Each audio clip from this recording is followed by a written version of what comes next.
जय हिंद मित्रों, हम लोग बड़े भाग्यशाली हैं जो हमारा जन्म वीर पैदा करने वाली इस भारत भूमि में हुआ। उन्हीं अनेक वीरों में से एक गोरा और बादल के अप्रतिम शौर्य की कविता हम आज सुनते हैं। यह कविता मेवाड़ राजवंश के राज्य कवि भी रहे पंडित नरेंद्र मिश्र जी द्वारा लिखी गई है। इतिहास में एक बात बड़ी प्रसिद्ध है कि चित्तौड़गढ़ के महाराज रावल रत्न सिंह को अलाउद्दीन खिलजी ने छल से कैद कर लिया था, क्योंकि वो जानता था कि मैं अपने युद्ध कला से, अलाउद्दीन खिलजी ये बात जानता था कि मैं अपने युद्ध से उन वीर राजपूत सैनिकों को जीत नहीं सकता जो रण में स्वयं मृत्यु को भी अगर सामने खड़ी है तो उसको हराने की क्षमता और उनमें इतना साहस है जो वो मृत्यु को भी हरा दे। तो अलाउद्दीन को पता था कि मैं छल से ही रावल रत्न सिंह को हरा सकता हूँ, कैद कर सकता हूँ। तो एक बार छल से ही अलाउद्दीन खिलजी ने रावल रत्न सिंह को कैद किया। तो दोहराता हूँ सुनो रक्त से लिखी हुई कुर्बानी, जिसके कारण मिट्टी भी चंदन है राजस्थानी। रावल रत्न सिंह को छल से कैद किया खिलजी ने, कालजयी मित्रों से मिलकर दगा किया खिलजी ने। खिलजी का चित्तौड़ दुर्ग में एक संदेशा आया, जिसको सुनकर शक्ति शौर्य पर फिर अंधियारा छाया। 10 दिन के भीतर न पद्मिनी का डोला यदि यहाँ आया, यदि न रूप की रानी को तुमने दिल्ली पहुंचाया, तो फिर राणा रत्न सिंह का शीश कटा पाओगे और शाही शर्त न मानी तो फिर पीछे पछताओगे। यह दारुण संवाद लहर सा दौड़ गया रण भर में, यह बिजली की तरह क्षितिज से फैल गया अंबर में। महारानी हिल गई, शक्ति का सिंहासन डोला था सतीत्व मजबूर, जुल्म विजयी स्वर में बोला था। रुष्ट हुए बेटे थे सेनापति गोरा रणधीर, जिनसे रण में भय खाती थी खिलजी की शमशीर। अन्य अनेकों मेवाड़ी योद्धा रण छोड़ गए थे, रत्न सिंह की संधि नीति से नाता तोड़ गए थे। पर रानी ने प्रथम वीर गोरा को खोज निकाला, वन वन भटक रहा था मन में तिरस्कार की ज्वाला। गोरा से पद्मिनी ने खिलजी का पैगाम सुनाया, मगर वीरता का अपमानित ज्वार नहीं मिट पाया। किसी कारणवश अतिरथ योद्धा राणा रत्न सिंह के वीर सेनापति गोरा और बादल जो 2 सैनिक थे, जो सेनापति थे, तो वे किसी कारणवश महाराज से रूठ गए। तो जब महाराज को अलाउद्दीन खिलजी ने कैद कर लिया था, उस टाइम वे वैसे ही महल से पहले ही बाहर थे। वन वे भटक रहे थे, क्योंकि महाराज ने उनका त्याग कर दिया था और उन्होंने भी कहीं ना कहीं क्रोध में आकर के महाराज से अलग हो गए थे वे भी। लेकिन जब अलाउद्दीन ने राणा रत्न सिंह को कैद किया तो महारानी पद्मिनी स्वयं गोरा और बादल को ढूंढती हुई निकली और उन्हें एक पेड़ के एक वृक्ष के नीचे गोरा दिखाई दिए। रुष्ट हुए बेटे थे गोरा रणधीर, जिनसे रण में भय खाती थी खिलजी की शमशीर। अन्य अनेकों मेवाड़ी योद्धा रण छोड़ गए थे, रत्न सिंह की संधि नीति से नाता तोड़ गए थे। पर रानी ने प्रथम वीर गोरा को खोज निकाला, वन वन भटक रहा था मन में तिरस्कार की ज्वाला। गोरा से पद्मिनी ने खिलजी का पैगाम सुनाया, मगर वीरता का अपमानित ज्वार नहीं मिट पाया। बोला, मैं तो बहुत तुच्छ हूँ, राजनीति क्या जानूं, निर्वासित हूँ, राज मुकुट की हट कैसे पहचानूं। बोली पद्मिनी, समय नहीं है वीर क्रोध करने का, अगर धरा की आन मिट गई घाव नहीं भरने का। दिल्ली गई पद्मिनी तो फिर पीछे पछताओगे, जीते जी राजपूती कुल को दाग लगा जाओगे। राणा ने जो कहा किया वो माफ करो सेनानी, यह कहकर गोरा के कदमों में झुकी पद्मिनी। यह क्या करती हो गोरा पीछे हट बोला, और राजपूती गरिमा का फिर धधक उठाता शोला। महारानी हो तुम, सिसोदिया कुल की जगदम्बा हो, प्राण प्रतिष्ठा एक लिंग की ज्योति अग्निगंधा हो। जब तक गोरा के कंधे पर दुर्जर शीश रहेगा, महाकाल से भी राणा का मस्तक नहीं कटेगा। तुम निश्चिंत रहो महलों में, देखो समर भवानी, और खिलजी देखेगा केसरिया तलवारों का पानी। राणा के सकुशल आने तक गोरा नहीं मरेगा, एक प्रहर तक सर कटने पर धड़ युद्ध करेगा। एक लिंग की शपथ, महाराणा वापस आएंगे, महाप्रलय के घोर प्रभंजन भी न रोक पाएंगे। शब्द शब्द मेवाड़ी सेनापति का था तूफानी, शंकर के डमरू में जैसे जागी वीर भवानी, जिसके कारण मिट्टी भी चंदन है राजस्थानी। दोहराता हूँ सुनो रक्त से लिखी हुई कुर्बानी। खिलजी मचला था पानी में आग लगा देने को, पर पानी प्यासा बेटा था ज्वाला पी लेने को। गोरा का आदेश हुआ, सज गए 700 डोले, और बांकुरे बादल से गोरा सेनापति बोले, खबर भेज दो, खिलजी पर पद्मिनी स्वयं आती है, अन्य 700 सखियां भी वो साथ लिए आती है। स्वयं पद्मिनी ने बादल का कुमकुम तिलक किया था, दिल पर पत्थर रख भीगी आंखों से विदा किया था। और 700 सैनिक जो यम से भी लड़ सकते थे, हर सैनिक सेनापति था, लाखों से लड़ सकते थे। एक एक कर बैठ गई, सज गई डोलियां पल में, मर मिटने की होड़ लग गई थी मेवाड़ी के दल में। हर डोली में एक वीर था, 4 उठाने वाले, 5 ही शंकर के गण की तरह समर मत वाले। बजा कूंच का शंख, सैनिकों ने जयकार लगाई, हर हर महादेव की ध्वनि से दशों दिशा लहराई। गोरा बादल के अंतस में जगी ज्योति की रेखा, मातृभूमि चित्तौड़ दुर्ग को फिर जी भर कर देखा। कर अंतिम प्रणाम चढ़े घोड़े पर सुबट अभिमानी, देशभक्ति की निकल पड़े लिखने वो अमर कहानी, जिसके कारण मिट्टी भी चंदन है राजस्थानी। दोहराता हूँ सुनो रक्त से लिखी हुई कुर्बानी। जा पहुंची डोलिया एक दिन खिलजी के सरहद में, उधर दूत भी जा पहुंचे खिलजी के रंग महल में। बोला शहंशाह, पद्मिनी मलिका बनने आई है, रानी अपने साथ हुस्न की कलियां भी लाई है, मगर फरियाद उसकी फकत पूरी करवा दो, राणा रत्न सिंह से एक बार मिलवा दो।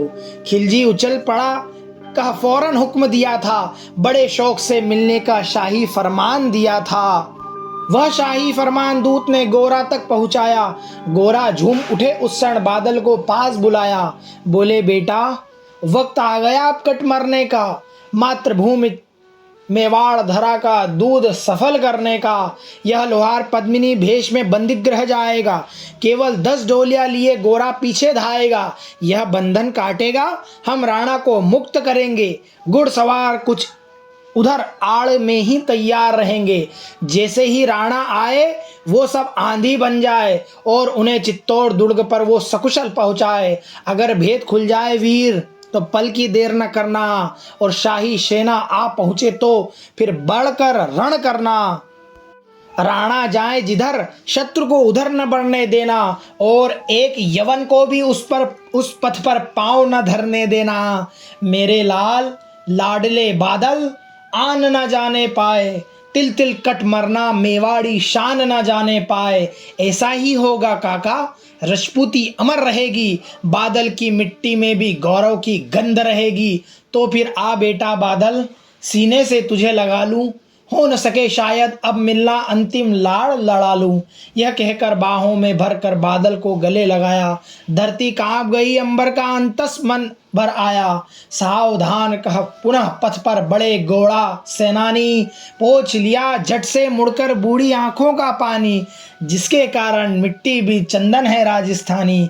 दोहराता हूँ सुनो रक्त से लिखी हुई कुर्बानी। गोरा की चातुरी चली, राणा के बंधन काटे, छांट छांट कर शाही पहरेदारों के सर काटे।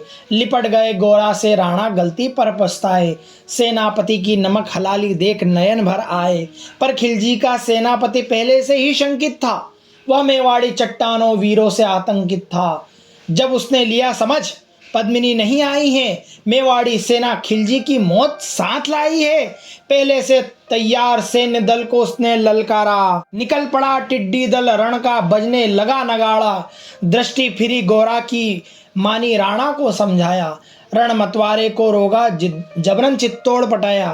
गोरा बादल बोले कि महाराज आप तो पहले सीमा में पहुंचिए, चित्तौड़ की सीमा में आप पहुंचिए, हम देखते हैं ये कौन है, खिलजी की सेना में कितना दम है, हम भी जरा आंक लेते हैं। राणा चले तभी शाही सेना लहरा कर आई, खिलजी की लाखों नंगी तलवारें दिखाई। खिलजी ललकारा, दुश्मन को भाग न जाने देना, रत्न सिंह का शीश काट कर ही वीरो दम लेना। अरे टूट पड़ो मेवाड़ी शेरो, बादल सिंह ललकारा, हर हर महादेव का गर्जा नभ भेदी जयकारा। निकल डोलियों से मेवाड़ी बिजली लगी चमकने, काली का खप्पर भरने तलवारें लगी खटकने। राणा के पट पर शाही सेनापति तनिक बड़ा था, पर उस पर तो गोरा हिमगिरी सा अड़ा खड़ा था। कहा जफर कहा जफर से, एक कदम भी आगे बढ़ न सकोगे, यदि आदेश न माना तो कुत्ते की मौत मरोगे। रत्न सिंह से दूर न उनकी छाया तुम्हें मिलेगी, और दिल्ली की भीषण सेना की होली अभी जलेगी। यह कह के महाकाल बन गोरा रण में हुकारा, लगा काटने शीस बही समर में रक्त की धारा। खिलजी की असंख्य सेना से गोरा घिरे हुए थे, लेकिन मानो वे रण में मृत्युंजय बने हुए थे। पुण्य प्रकाशित होता जैसे अग्नित पापों पे, फूल खिला रहता असंख्य कांटों के संतापों से। वो मेवाड़ी शेर अकेला लाखों से लड़ता था, बड़ा जिस तरफ वीर उधर ही विजय मंत्र पड़ता था। इस भीषण रण से दहली थी दिल्ली की दीवारें, गोरा से टकराकर टूटी खिलजी की तलवारें। मगर कयामत देख अंत में छल से काम लिया था, गोरा की जंघा पर अरी ने छिपकर वार किया था। वहीं गिरे वीरवर गोरा जफर सामने आया, शीश उतार दिया धोखा देकर मन में हर्ष आया।